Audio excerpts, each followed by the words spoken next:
Encanto is my favorite animated Disney movie since Zootopia. I think it's special and beautiful and full of color and a lot of heart. It represents a message more beautiful than anything Disney has done in quite a long time. And yet I hate hearing how people talk about it. While the movie is receiving an incredible amount of love recently, especially with the We Don't Talk About Bruno song blowing up a lot, there's still so many people that honestly piss me off with how they talk about the movie. I hear so many people going, okay, it was good, but where's the story? Okay, I liked it, but where's the plot? Okay, it was sweet, but nothing really happened. And that kind of conversation makes me so god dang sad. Encanto is a beautiful and small story that you honestly wouldn't expect out of Disney. It involves one family and one location, but it's damn near perfect, at least to me. The main character of Mirabel, the character of Bruno, the rest of the family, they are the story, which seems obvious, but I guess it's too small for so many people. For a long time, every Disney movie has been exactly the same. There's always some kind of adventure, some villain,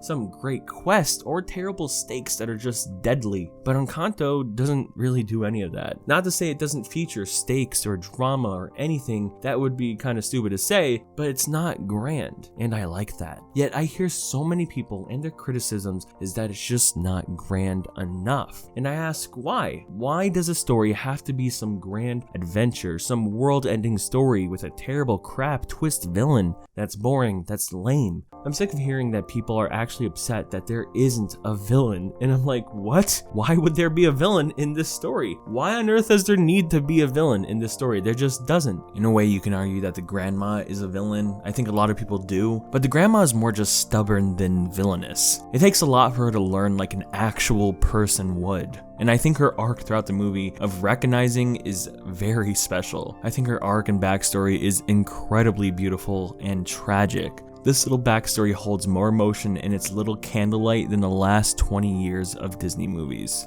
Encanto follows Mirabel, the girl without powers in a family of powers. And yet for some reason her whole family is starting to be cursed and losing their powers slowly. A lot of the blame is on her, especially by her grandma, for not being special enough to be included in a family of incredible human beings. There's the character Bruno who's shunned away for having a power that brings negativity to the family, and a lot of them hate that. The characters here are just fantastic, and by using just one location, you get to flesh out the entire family. You get to understand each of them and see them grow and understand times when they're wrong or be stubborn as hell, just like a real family. I think it's so insanely refreshing to see a major studio like Disney focus on a story literally just about family, a stubborn family, a realistic family. Because while they do have superpowers, one can spawn flowers out of her wrists and one can pick up a mountain, they do feel like genuine actual people more than any Disney movie in the last 10 years. They act like selfish, genuine people that feel the pressure of their own family. I like that Disney just focused on something like this. I like that Disney just focused on creating characters, creating people. Seeing a multi-million-dollar company focus on something that isn't going to bring in an epic crowd because of the lack of spectacle is nice. It's a good change. I like to think of Luca and how so many of the criticisms for that movie was that it was too small and there was not enough consequences. But why does it need it? Why does it need it at all? I think it definitely does enough just to make it a good, simple, and sweet story, just like Encanto. I think this goes beyond messages and everything. It's simply just the setting. So many Disney movies barely utilize setting anymore. They barely make the place the characters inhabit feel like a place that they spend more than a day at. Encanto's setting feels like a family has lived there and thrived there. You look at Frozen and the entire nation of Arendelle. It feels like a barren nation with the citizens just in the background like NPCs. But with Encanto, every single person feels like a vibrant, real person inhabiting this town. I think this is something a lot of Disney movies have been missing for a very long time, but it feels like a nice correction. Having the house all of these characters live at be a character itself works wonders to add life to the movie. The way that house moves with the characters, the way it kind of like speaks to people without speaking, it's beautiful. It's so nice. It makes the entire Madrigal house way more memorable than anything Disney has put out in years. I think one of the weakest aspects about Encanto is the music. There are two good songs and then absolutely everything else is forgettable. The song about pressure in the family, it's pretty good, but I think the visuals make it what it is. But everyone on earth can currently agree that the We Don't Talk About Bruno song is is the banger of the year. It's just, it's too god dang good. Oh my god, is it good. But if you try to sing to me the lyrics or melodies from any other song in the movie, I'm not going to know what the heck you're saying. I mean, this is Lin-Manuel Lipbite's like 90th musical project in the last 3 years alone. And that is honestly pretty insane. You gotta give him some credit in that regard. I also think the animation is incredible, absolutely stunning. The movie holds such a bright and creative color palette for the house and the town and everything around it. It can be this bright, festive party or this warm, inviting home. They truly went all out for the visuals alone. The entire flower sequence, the beautiful candle lights, the tiles of the house moving like a wave. Oh my god, it's just so well done. I think a lot of people who criticize Encanto want more out of it. They want a drastic, dramatic story where the family could die at the end or something if the main girl doesn't succeed. People want stakes, people want adventure, but to me that's kind of lame. I think we've had enough adventure movies lately. I think we've had enough villains that don't work and stories that fall flat, but I don't think we've had enough character. Having a daughter sort out her family and all of the personal stubbornness everyone has, including her own, that's what I like.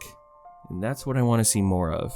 And I know I talk a lot about emotion a lot as to why I like this movie so much, but is that so wrong? It just feels so insanely important to get a story from a corporation that has emotion. Watching this in the theater, I felt like I just woke up from a coma to instantly start crying. It's just so rare to have a big $1 million movie made by hundreds feel like it was just made for one family. And I don't even have a family like this. I don't compete with any of my sisters, and my parents never put pressure on me in the way these kids have it. And yet this story is told so personally that I feel like I could step into Mirabel's shoes so easily. I just hope in the future that we get more Disney movies that focus on characters like this, focus on people and the relationships between them. I'm not saying I don't love adventure and I don't love spectacle, but I do like crying, man. And Encanto makes me cry like crazy. Encanto is the type of story to show you that even if you're not special, even if you're normal, or you don't have any talents or gifts, the true gift is being a good person to the people around you, listening to others and finding out what's wrong. And this part of the movie can apply to anyone. Sometimes I feel like I'm not special and that I don't fit in with anyone else around me. I have friends way more talented and successful than me, so why am I even trying? I don't have any right to fit in with all of these amazing people. These people always get to feel perfect and amazing and nothing ever goes wrong for them. But then I remember